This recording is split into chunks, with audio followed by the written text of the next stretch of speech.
Magandang gabi mga boss, mga kamping. Happy Father's Day mga friend. Ha? Hindi ko celebrate kasi yung Father's Day. Oo. Birthday ko nga eh. Pupunta ako simbahan, dadasal ako. Ganun lang kasimple. Oo.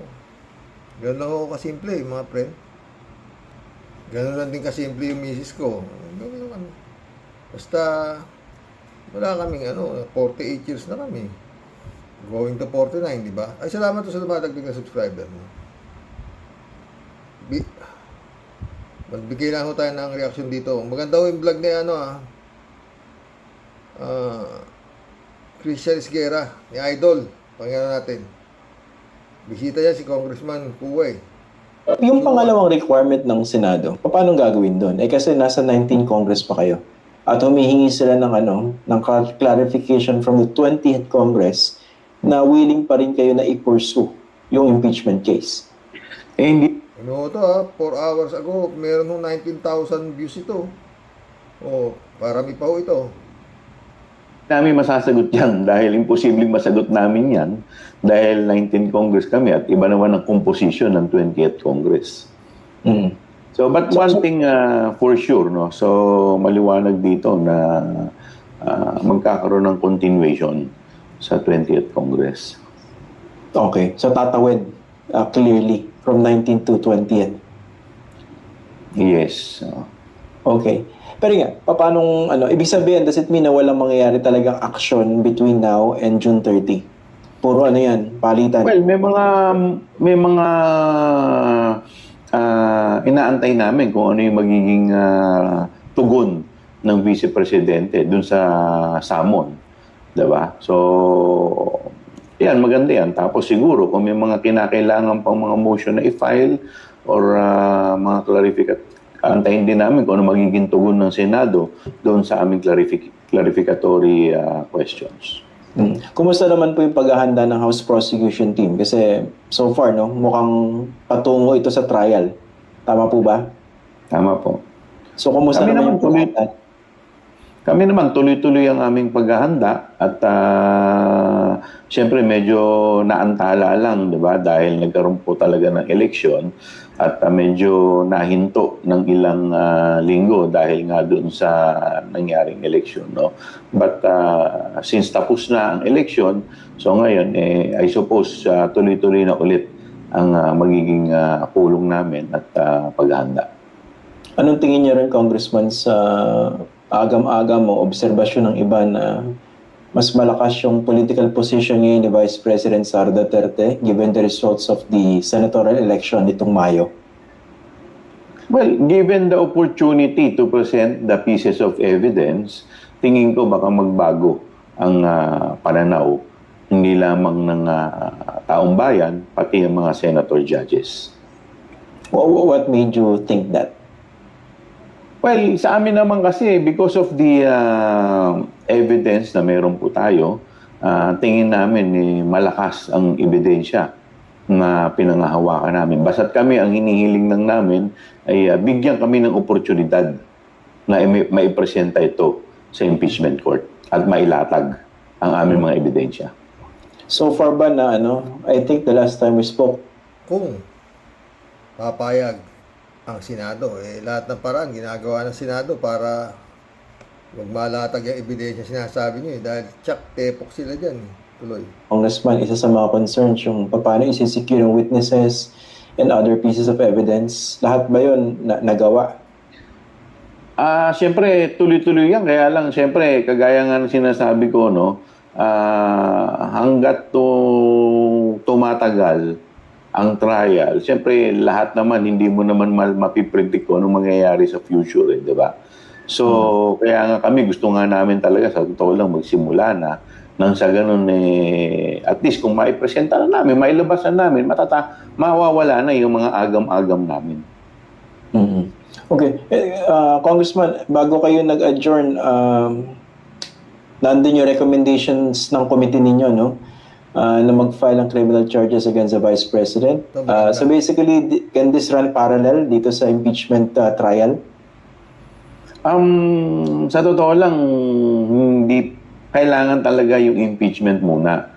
dahil although sinasabi natin na walang immunity from suit ang ating Vice Presidente, pero kung titignan po natin yung charter ng ombudsman, nakalagay naman doon na hindi sila, lahat po pwede nilang i-prosecute na kaso except mga impeachable officers. So parang medyo sa ngayon, yun ang magiging hadlang. Kaya dapat talaga muna isulong muna itong impeachment. Yun bang ebidensya na pwede magpalakas doon sa possible criminal cases that might be filed against the Vice President? Malaki po ba yung magiging papel ng mga ebidensyang lalabas sa impeachment trial para mas lumakas yung kaso doon sa criminal? Lahat naman yan Total, napanood naman ninyo yung aming committee hearing. Marami dyan magiging parte netong impeachment trial. At marami din doon, yun din ang naging basehan namin para sa... Maganda po ito Itong pag-uusap nila ni Idol Christian tsaka ni Congressman Chuy. Ang ganda kumpleto ito Kumpleto sahog. Pati yung si La Chica, saka yung Nolasco, ang galing talaga ni Idol Christian mga criminal sa recommendation namin for criminal filing. No? Lahat yan sa tingin namin ay malakas at talaga namang napakahalaga. Ito, kung baka pwedeng paki-elaborate, no? Why did you recommend the filing of criminal charges and what were the bases? Unang-una, ito ay hindi ko po ito unilaterally na-recommenda. Ito po, kung maalala po ninyo, noong December 9, 2024, nagkaroon kami ng parang huling committee hearing noong taon 2024. At ito base sa lahat ng rekomendasyon ng mga members ng committee. So ito ay nilakap ko lamang at wala namang nabago dito Ito na yung mga ipinresenta noong December 9 sa aming committee hearing. So based dun sa mga testimony, based dun sa mga hindi lang naman criminal offense ang aming naging recommendation. May mga recommendation din kami when it comes to legislative reform. So, bali ang naging laman ng ating committee report ay dalawa.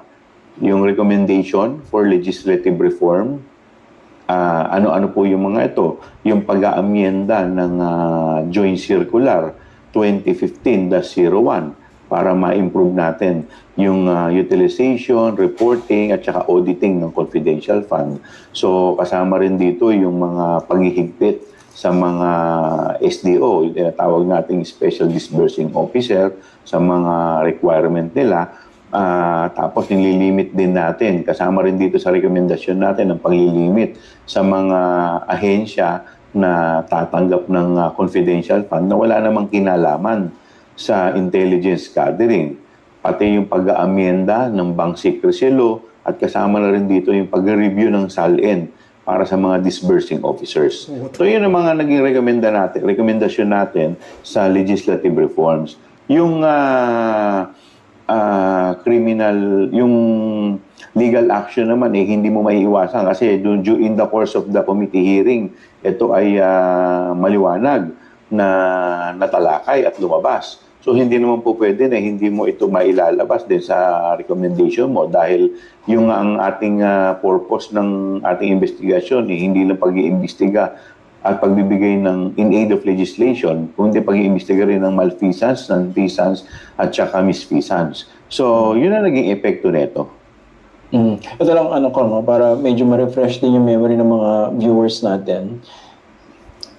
Ano yung pinakamalaking paratang dito sa confidential fund? Kasi pinag-uusapan natin dito is more than 600 million. Nakalagak yung malaking bahagi sa OVP, yung isa naman sa DepEd. So, ano bang tanong dyan? Hindi may ipaliwanag o ayaw ipaliwanag ng Vice Presidente kung saan napunta or both? hanggang ngayon, hindi hinahanap pa rin natin kung nasaan yung 612.5 million. Tapos ang lumulutang sa atin, mga pangalan ng mga fictitious name o mga nakakagulat na mga pangalan. Kagaya lumabas dyan, sumikat dyan, yun ang pinakasikat dyan, yung Mary Grace Piatos, no? At maraming nag-issue naman ng certification ang PSA at lumalabas dun sa kanilang certification na more than 70 or 80% na itong mga ginamit na pangalan ay hindi nag-i-exist. So, with that, at wala namang malinaw na ebidensya o wala namang malinaw na paliwanag kung saan napunta itong perang to, yun ang hinahanap natin hanggang ngayon. Nasaan yung 612.5 million? Yung I think two military basically two soldiers na nakadetail kay Vice President sa Ito, lahat ito ho, tinalakay sa Quadcom hearing nila di ba?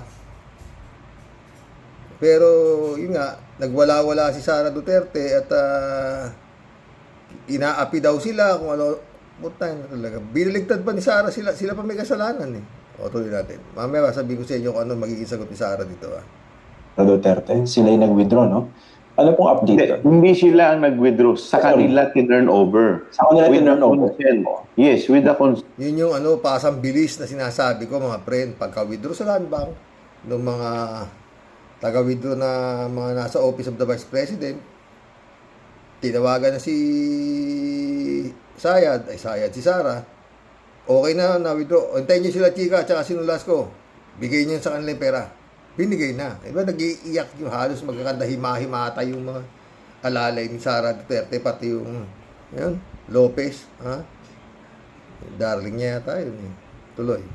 Of the Vice President. Now, ang question kasi dito is ganito. Considering na silang dalawa ay hindi naman member or part ng OBP o ng DepEd, bakit sa kanila pinagkatiwala yung pera? Pangalawa, sila ay hindi naman banded officer. Basta utos ni Sara yun, friend. Bigay nyo na doon sa kinulas ko sa kaila chika at sila na ang bahala kung saan dadalhin. Ganun. Kaya tinatanong yung yun ba yun? Yung mga sekretaryang nagkakandahimatay kung saan dadalhin. Ewan namin. Wala na kami alam. Basta sabi ni Sara Duterte, ni Vice, bigay na ho namin dyan. Di binigay na namin. Diba? Pero ayon kay Sara Duterte, ginigipit sila nitong Kongreso. Diba? Kasi dapat yan, ang magdi-disburse yan, yung banded officer. So, bakit napunta sa kanila? So, even without asking kung saan napunta yung pera, doon palang mali na Yung ibigay mo sa isang tao na wala naman siyang legally, wala naman siyang authority dapat para mag-disburse nito. Doon palang mali na Utos nga ni Sara, friend ni Congressman Chu Inutos nga ni Sara, kaya hindi na pa pwedeng hindi sundin ng mga tauhan niya. Diba? Sindikato talaga mga boss. Involved na malaki itong mga opisyal ng military.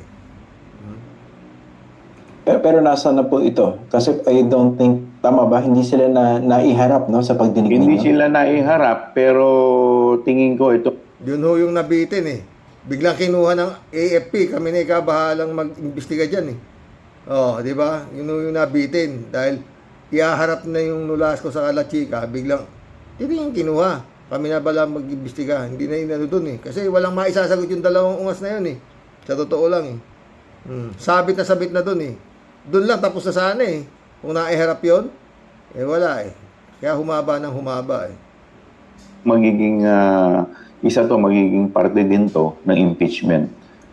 Doon na sila iharap. How do you respond sa mga claim ng kanyang mga taga-supporters? I think this was also articulated by Senator Amy Marcos na itong ginagawang impeachment trial, pati itong mga kaso na ikinakasalaban sa Vice President, all these are all about 2028. Gusto nyo siyang tanggalin, i-eliminate as an option for the presidency. Anong to? Yun ang palusot parati No? Ito, inaano nyo ako para kasi Malakas akong presidentiable eh, di ba? Parang ganun eh, puta. Yun yun, Ron. Christian, this is about transparency and accountability. Obligasyon namin na imbestigahan ito. Tayo po, sa totoo lang, ito po nung ibinagsak po sa akin, hindi ko naman po alam na magiging ganito yung kahihinatnan nitong kasong to. Nung tayo, ginawa lamang natin ang ating trabaho bilang chairman at eto nga, hanggang ngayon, pare-parehas tayo, hindi natin alam kung saan napunta itong perang to. This is not loose change. At ito pong perang ito ay hindi po namin pare-parehas pera. Ito pong perang ito ay pinagkatiwala po sa ating Vice Presidente bilang Vice President at bilang DepEd Secretary. Ngayon ang tanong, hahayaan na lang po ba natin na ito ay mawala ng ganyan? Ang kaso, mga pre, ang sagot ni Sayad dyan, ni Sara dyan, bakit nyo ako sinisingle out? 612 million lang yan. Samantalang, ba't hindi niyo tanungin yung confidential fund ni Bongbong Marcos, billion yun. Yan ang sagot nito eh. Kaya siya sabi ni Sara na sinisingle out nyo ako. Maglabasan tayo. Parang gano'n, nagtututuro na nga eh. Hindi ba nagtututuro na? Oo. At na tinuturo niya si BBBM dahil ba't hindi nyo imbisigahan yun? Sabi nga ni Congressman Q obligasyon daw nila mag-ano dyan sa pera ng bayan. Di, ang sasagot lang ni Sara dyan sa kanyang mga abugago, imbisigahan nyo lahat ng confidential fund kung saan napupunta. Ganun ang isasagot niyan. Sana nga magtaob ng mes di ba? Tangin na yan. Ito pa yung sinasabi ko. Si Atty. Lorna Capunan. Kay Idol Christian Isguera din to. Oo. Pakinggan natin si Atty. Lorna Capunan, ha? Kaya nga sabi ko, di ba? Ba't ang dami-dami article of impeachment? Isa lang, patay na to eh. Pakinggan natin si Atty. Admitted fact is she has already hired. She has already hired an assassin, and it's even scary na she knows assassins. She knows who are assassins for hire, and she has already hired an assassin. Okay. At pumayag na raw, di ba? At pumayag na. So, yun ang Article 1. No? So, klarong-klaro, it is a... Article 1 ng yung 7 article of impeachment. Sabi. Article 1 pa lang, sabi ni Atty. Lorna Capunan, tapos na sana doon eh. Hindi na siya lulusot eh. Pakinggan nyo. It is a threat. It is also inciting to sedition. Sa Article 1 mismo, ang personal opinion is pwede na siyang ma-impeach just on the basis of Article 1. What is admitted fact is she has already hired. She has already hired an assassin, and it's even scary na she knows assassins. She knows who are assassins for hire, and she has already hired an assassin. Okay. At pumayag na raw, di ba? At pumayag na. So, yun ang Article 1. No? So, klarong-klaro, it is a threat. It is also inciting to sedition. Sa Article 1 mismo, ang personal opinion is pwede na siyang ma-impeach just on the basis of Article 1. What it... Kita nyo. Tsaka mabigat nga doon mga friend. Meron siyang mga assassin.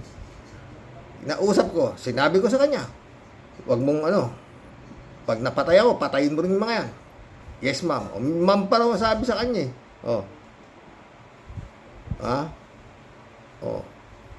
Sarado yung usapan dun eh. Kaya nga ako to si PBBM dapat hindi pa kakalat-kalat ito dahil live na live yung pagpapatay sa kanya ni Sara Duterte. Gipit na to si Sara eh. Tatablayin talaga siya nito. Oo, diba? Ito pa isa mga preno. Duda pa pala itong mga hinayupak nato sa nagkaraang eleksyon. Parang sinasabi na nadaya pa sila. Pakinggan ninyo. Sara Duterte hopes Apollo Kibuloy case will be resolved soon. Ang babangis, anong kapangyarihan meron itong mga hayop na ito? Kitang-kita mo na ng mga kampon talaga ng mga demonyo eh. Tuloy natin. Duterte says she hopes the criminal charges against Kingdom of Jesus Christ founder Apollo Kibuloy will be resolved as soon as possible. In an interview, Duterte shares that she visited Kibuloy at Pasig City Jail before flying to The Hague, Netherlands. In May, the Vice President visited her father, former President Rodrigo Duterte, who is detained at the International Criminal Court's detention facility. Meanwhile, Kibuloy is detained at the Pasig City Jail male dormitory on charges of child abuse and human trafficking. The Vice President says she was happy she was able to visit Kibuloy back. Baka mauna pang makalaya sa si Digong, Ibulog, pag nabigyan ng interim release.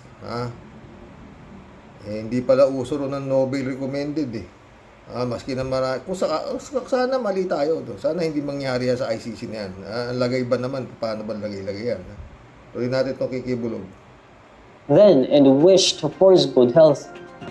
Masaya ako, nagkaroon ako ng time noong panahon na yon bago umalis na bumisita. At ngayon ay kinakamusta ko siya.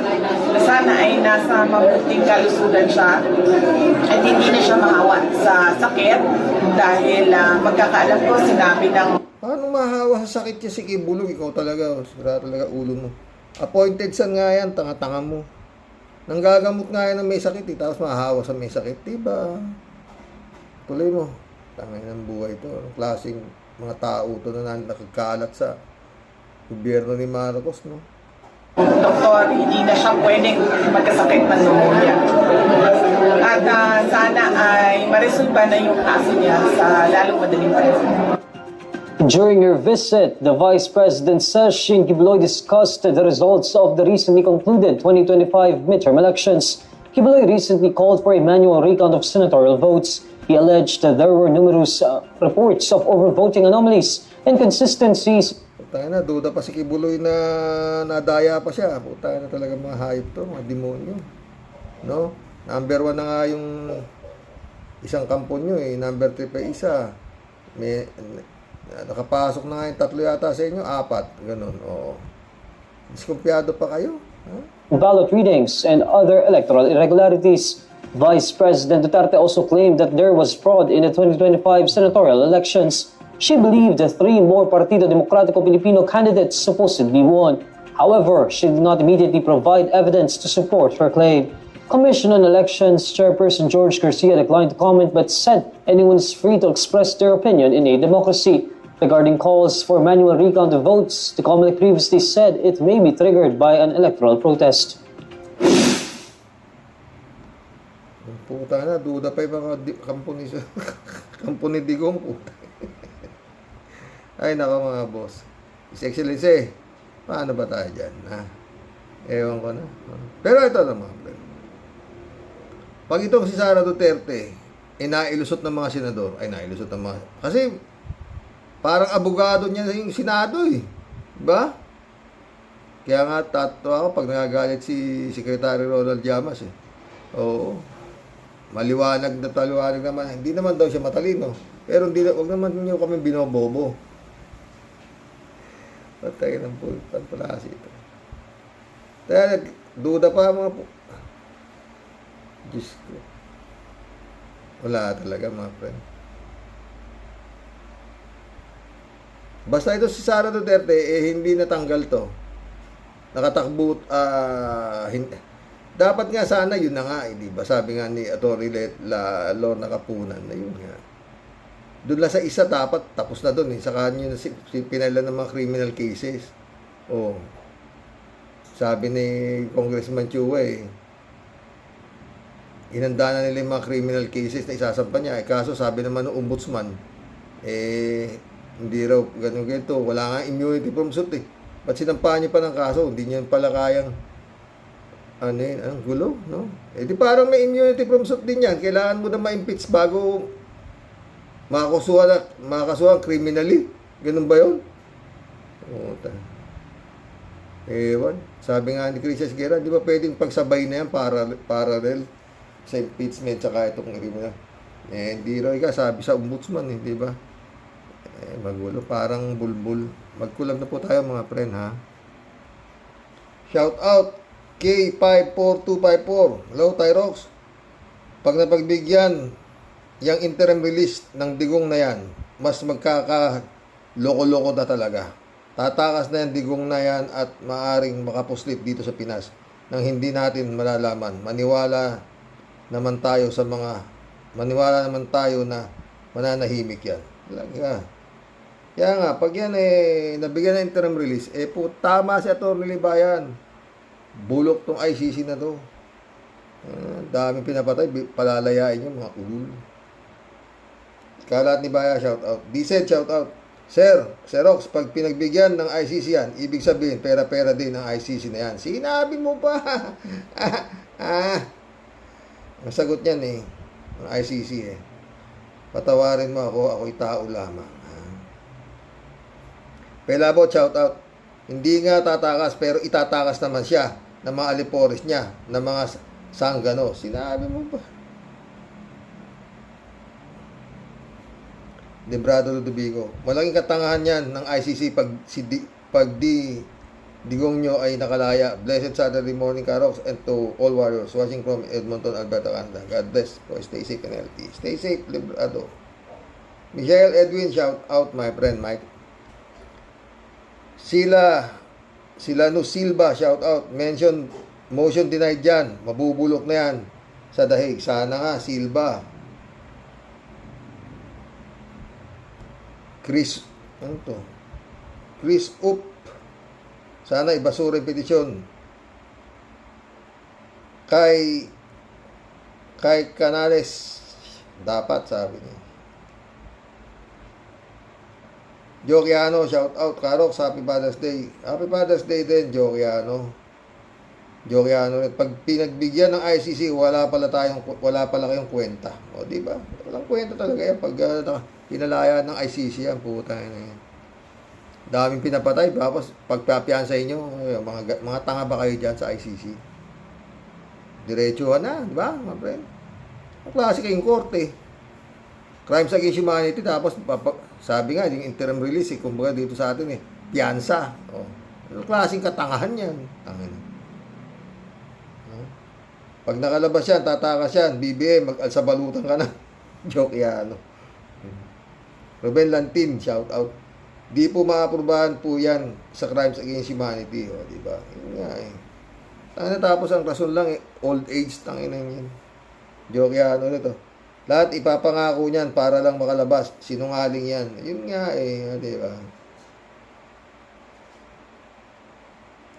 David Allen Mendoza. Ganyan naman po yan sa Pilipinas. Tapos di naman natutupad. Kamalas-malasan pa, baka sabihin sa ICC, mga stupid kayo. Kung naniniwala kayo sa mga sinasabi ko. Si David, di ba? Kaya nga, lalabas talaga. Pag ito nakalaya, si Digong Neto, putang ina. Tanga yung ICC na yan. Stupido. Totoo lang. Tsaka pag ito ito mga friend. Lahat itong mga pag-uusapan nato dito sa impeachment nato. Malakas ang ebidensya, kung ano-ano. Kung sa korte. Pero kung sa Senado, acquitted ho yan. Kaya ho yan, dapat sana, itong mga nasa, mga sa Kongreso, punta na kayo sa para yung Senado na yan, matanggal na yung Senado na yan.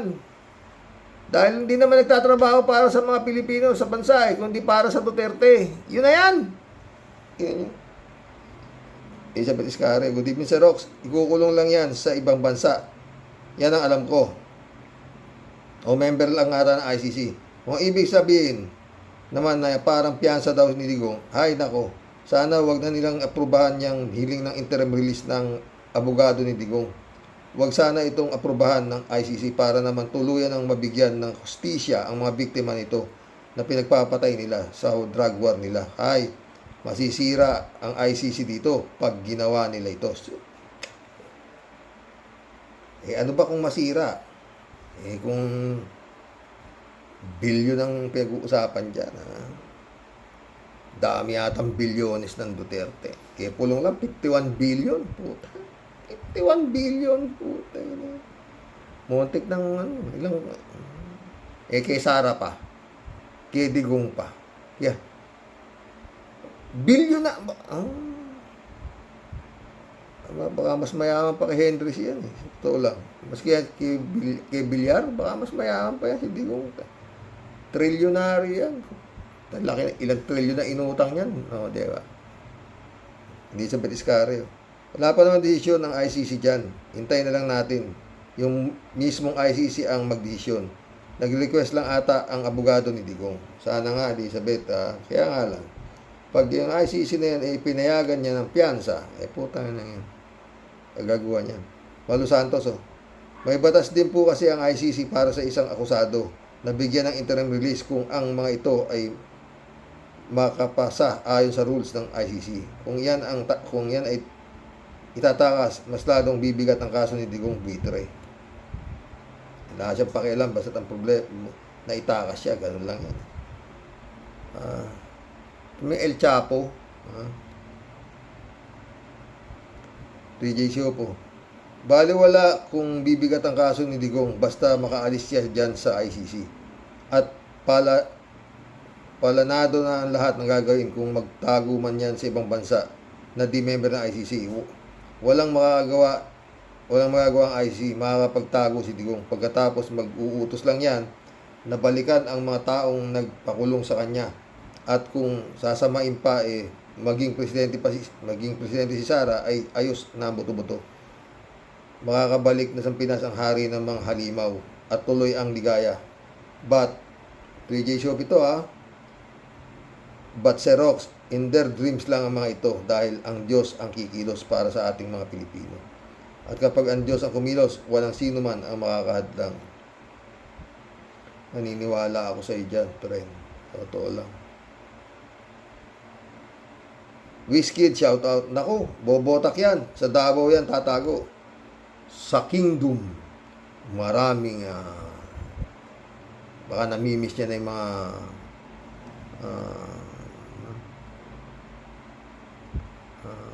pastorals ni Kibuloy. Nag-iintay sa kanyang bendisyon. Kipista Bunao. Hindi po kuya sa mga warriors. Naku, ICC, huwag kayong maniniwala dyan. Kumbaga sa manliligaw, lahat ipapapangako sagutin mo lang ako. At pag sinagot doon, ilalabas naman ng kahayupan na yan. Naku po naman, ICC, maawa ka naman po sa Pilipinas. Huwag po pagbigyan ang mga hiling na yan. Ako, maasa ako na hindi pagbibigyan. Totoo yan. Libo-libo na matay, tapos bibigyan nyo piyansa. Ano kayo, tanga? Yolanda Reyes, shoutout. Hindi daw natuloy, fake news. Elizabeth Iscari ulit, Kung pagbibigyan ng ICC si Digong para ma-interim release, diyan na sila masisira at wala nang maniniwala sa ICC sa buong mundo. Totoo yan. At baka isipin pa ng international community na may lagayang naganap dito. Totoo, at wala pa din palang hustisya ang magiging biktima ng mga kahayupan ng mga Duterte. Huwag naman sana, di ba?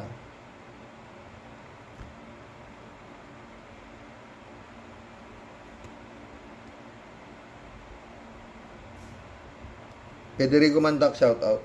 Mukhang tama si Libayan Di ba sinabi niya noon, bulok ang ICC. Gumagana lahat ng galamay ni Digong. Pera, koneksyon. Baka pati yung sinasabing Davao Mafia daw ay gumagana din. Hindi talaga kilala ng ICC si Digong. Lahat ng matamis na pangako ay sasabihin niya para makalabas lang. At pagkatapos noon, bye-bye ICC. Hello PBM. Hello Generatore. Pag di ka gumalaw bongbong para pigilan ang interim release, paluluhurin ka niyan at lalong gugulo Pilipinas. Gusto pa na nga ni Digong na ay China na daw ang siya dalhin kahit hindi ito member ng ICC.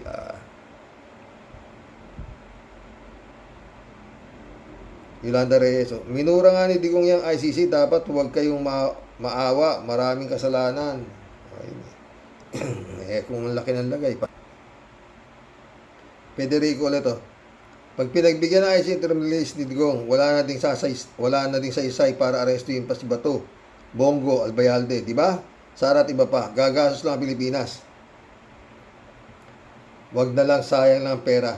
Kaya pala nasa Malaysia si Sara, Amy at Kimo. Yun ang nilakad nila. Kunwari lang, umattend ng Independence Day celebration. Abot tanaw na lang ni Digong ang Davao mula sa Malaysia. Si Koopman ay panalo din.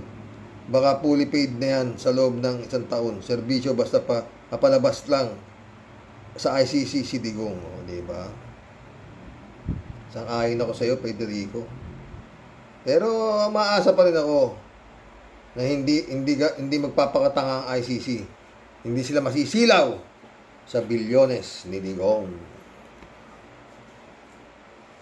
Sa Pista Bunao, PBBM, ingat ka po, baka pag pinalaya na ang tanda na yan, di ka na po tigilan, baka nabaligtad na ang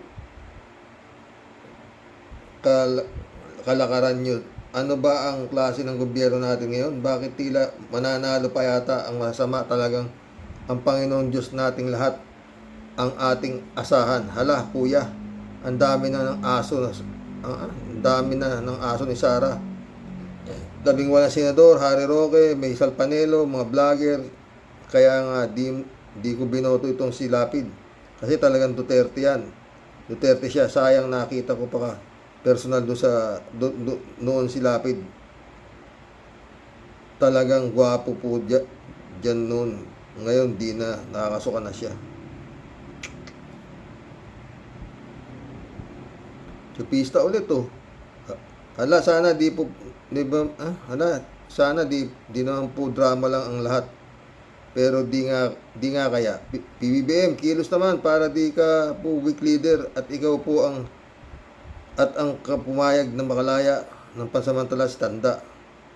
Mahiya ka naman, ICC sa pinahuli na ng gobyerno yan, tapos palalayain mo, kasi raulo. David Allen Mendoza, good evening po, Karox.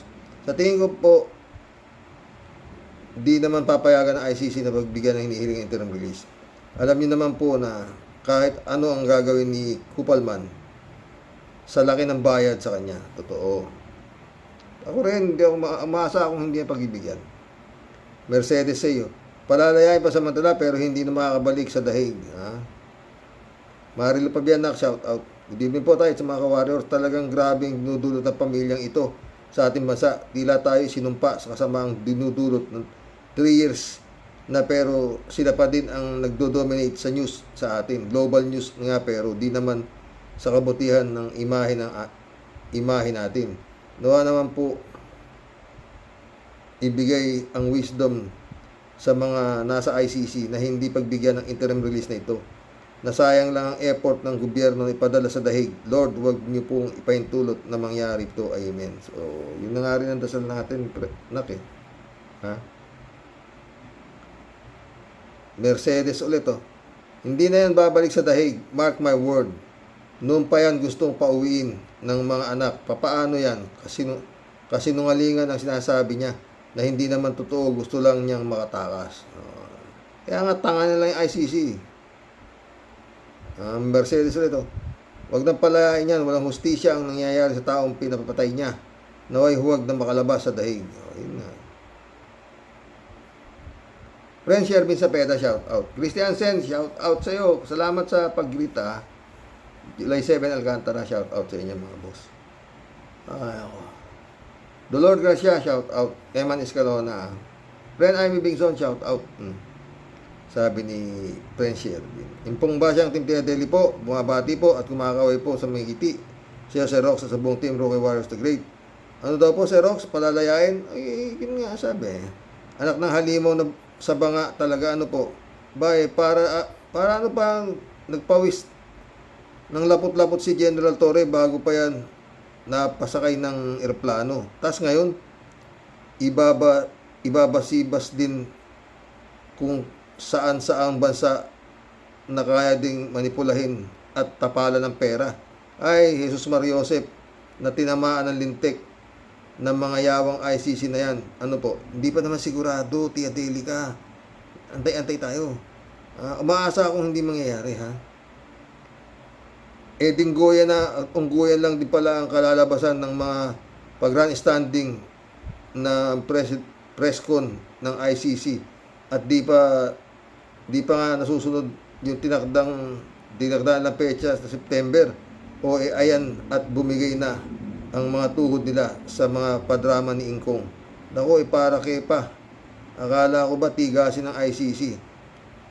Di nagpapasinta kahit sino ka pa, ha? Teka, dollar yata ang bayaran doon, ha?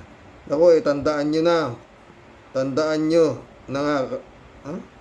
Nako, tantanan nyo na nga kami, ba? Isa pa kayo, eh.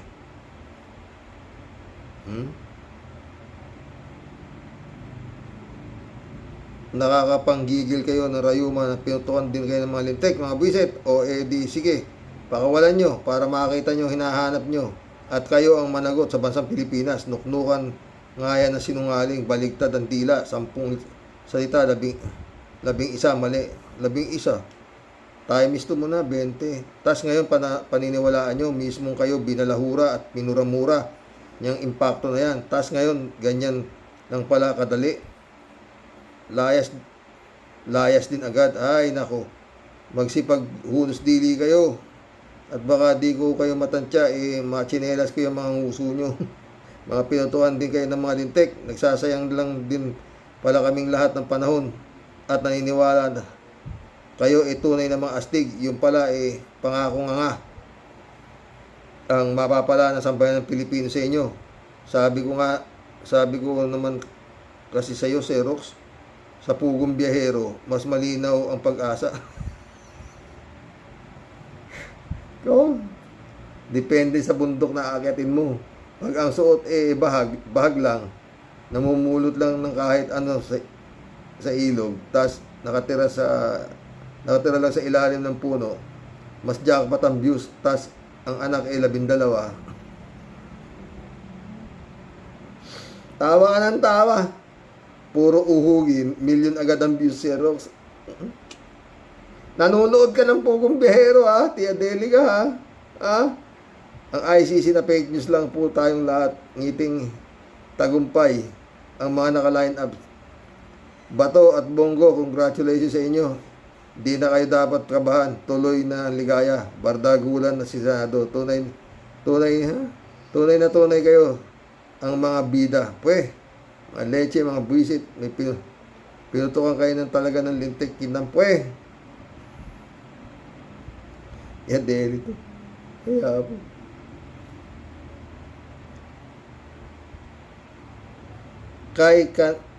Kay Canale, shout out. Ted, shout out, Ted. Ted.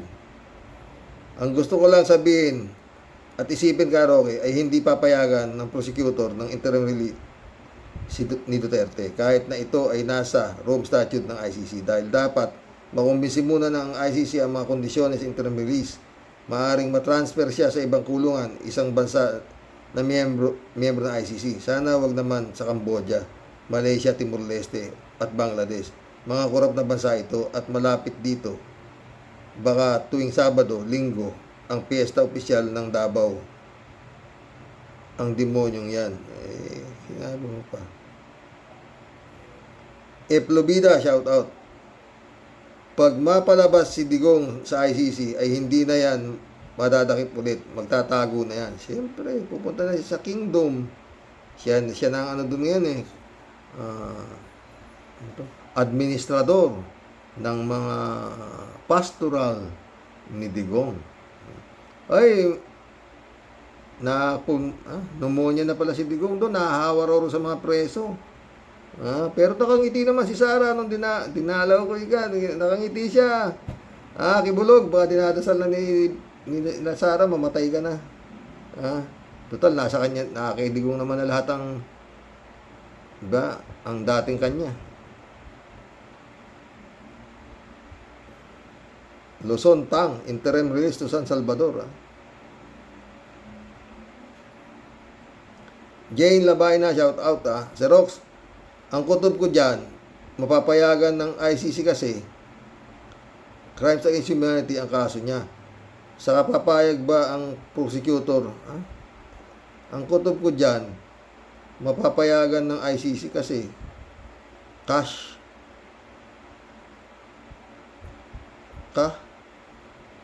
Saka papayag ba ang prosecutor na mag-bail si Digong? Papayag ang mga Pilipinong nag-file ng demand? Jane ulit oh. Si Rox, tumpak ka. Yan din ang sasabihin ko. Once na makalabas si Digong, kakaungin na yan ng mafia. Chinese mafia, enter. Tigukin na lang siya o itago. Kasi di papayag ang Sara na makakulong habang buhay ang airpot niya. Tatakas na yan. Yun nga, tatanga-tanga ito, ICC nito pag nakalabas yan. Jab Alvaro, shout out Good day, Sir Rox. Si Koopman, panay ang bigay ng false hope sa mga Duterte dahil sa laki ng attorney's fee. Pero sa malamang, madidinay yan. Sana nga, Jab. No. Bong Tupas, oh. Shout out, Hindi makakawala yan. Pareho din yan ng nakakulong. Sarado bantay din yan sa secret country. Huwag kayong magpanik. Di rin makakalabas yan. House arrest. Ewan ko lang. Pero mas maganda na nga yun. Nandiyan na siya sa dahig, Diba? Rejection pala. Si Rox, nawala na yung comment ko. Nawala yung isang comment ko. Ano yung nangyari? Anyway, yan si Libayan. Huwag mo nang pansinin yan. Mali si Libayan dahil hindi po Pilipinas ang ICC. Ang kutob ko dyan, hindi yan makakapag-bail. Naku naman, after mura-murahin ni Digong ang ICC, tapos magbabaw ang ICC kay Digong, kahit siguro bayaran ng ICC ng libo o milyon dolyar, di papayag ang ICC. Sana nga, ha? 3J Hosiop ka, ha? Saka tingnan mo, Sir Rox, si Koopman, sabi niya, may host in country na daw natatanggap kay Digong. Pero secret kung anong bansa ito. Hindi wala bang karapatan ang Pilipinas malaman kung anong bansa yun? Paano kung tumakas o itakas si Digong ng mafia? Anong bansa ang sisisi natin? Kaya nga, wait na lang tayo, friend, ha? Rejection po dito. Si Rox, maalala nga pala, si Harry Roque naman, malapit na atang ma-deport sa Pinas. Tawa-tawa ka. O bakit wala atang siyang vlog ngayon? Asan ba yung chant niyang bangag-bangag? Siya ngayon ang nagtatago, silent siya. Hay, yan na nga bang sinasabi ko na Huwag kayong masyadong kampante kasi isa rin naman siyang marumi. Kala mo naman wala siyang kasalanan, tinatakasan nga niya Quadcom para di mabuking ang kanyang mga biglang yaman, di ba? Kapal nga naman mukha ng putang ito. 3J Show, sabi pa ni Koopman, hindi na raw gagawa ng krimen si Digong pag nakalaya. Pwede, pero mag-uutos naman niya sa kanyang mga alipores para balikan yung humuli sa kanya o mga tao sa likod ng pagkakahuli niya kanya. Di ba? Totoo Saka nga pala, Sir Rox, sabi ni Pulong noon, malaki na raw ang pinayat ni Digong. Natural, papayat ka talaga kahit pamasarap ang pagkain mo kasi yung utak mo, di agad-agad makaka-adjust sa sitwasyon. Maaaring di agad yan makakatulog sa gabi. Nawalan din siguro ng appetite sa pagkain kahit sabihin mong masarap ang ulam. Iba yung culture shock ang katawan at isipan mo. Pero parte yun ng kanyang mga parusa. Baliwala pa nga yan considering sa mga kahindik-hindik niya mga krimen na ginawa. Totoo, di ba? Pero ang pinakamabigat kasi doon, 3J Show, wala siyang mga pastorals na binibigay na maski si Kibulog, yun. Reynaldo Gonzalez, shout out Putek, kung pakakawalan si Digong, para na rin sinalahula ng ICC ang Pilipinas. Nako, galit si Reynaldo Gonzalez. Ay, welcome to the club, Nagkakagulo na nga, gagatungan pa. Ano ba yan? Bongbong, parang mukhang tama lang di tayo mag-member sa ICC pag ganyan ang ganyan. Mabagal din ang ICC. Si Bato hanggang ngayon, nag-aasik pa ng lagim, ubos ang pinagputahan. Atay tayo dyan. Mary Lebron, shout out. Greetings from Baguio City, Sir Rox. Basta no escaping ads. pag ako'y nanonood ng vlog mo. Salamat. Mary Lebron ulit. Let's wait and see kung magkakatotoo man yan. Hanggat hindi pa nangyayari yung interim release na yan, that's the time to react. Yun. Sa atin naman, nasabi lang natin, ba? Na pag yan nakapagpiansa, nakapag-release nga yan, puta, sara na kayo dyan sa ICC, puta, magtinda na lang kayo ng patola. Puta, na crimes against humanity, bibigyan nyo ng piyansa, ano kayo, mga tanga? Akala ko, matatalino kayo dyan. Dito sa Pilipinas, no bail yan. Tapos dyan sa ICC, may bail? May piyansa, puta. Ano kayo, tanga? Kasi kanya-kanyang opinion ang malabas sa social media. Basta maniwala ako sa batas ng Netherlands na hindi basta-basta manipulate. Natin. Sana nga ganun. Hindi basta-basta na mamanipulate. Pero kung $1 million na usapan, baka gaganon-ganon na sila.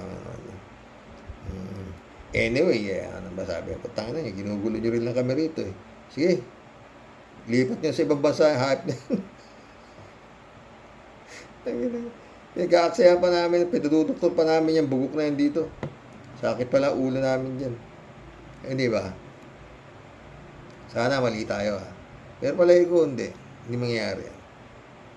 Kalat ni Baya, Pader, Happy Father's Day sa lahat ng astig ng mga hombre dito sa Mister, sa totoo lang to. Mabuhay kayong lahat. Ikaw rin na Happy Father's Day. PS, bawal ang sabay-sabay pero pa isa-isa pwede. Yun, ano naman sinasabi mo kalat ni... yung mga kabit dyan, tumabi-tabi muna kayo Yan yung munang masolo nung original yung kanyang asawa, Mission accomplished, mga friend. Oo. John Dimango, my friend, shout out Pastor Jun Lagon. Happy Father's Day sa inyong lahat, mga boss. Dasal, wala tayong magagawa dyan. Basta yan na yan. Pag si Sara ay hindi na kumbig, sa karsada dapat magkita-kita. Pero dapat as of now, total, nag-aaway na lang yung Kongreso sa Senado, dalhin nyo sa court, sa kalye. Wala na yan. Paikot-ikotin lang yan. May Supreme Court pa ako naririnig. Magdidesisyon Supreme Court. Si ERAP nga paulit-ulit ako sa ERAP na yan. Open, not to open, ganun lang nangyari. Puta, na-impeach yung pobre. Ito, puta, nakatakot-takot ang kaso na itong Sara Duterte na ito. Ngayon, protektado pa ng Senado, buwisi.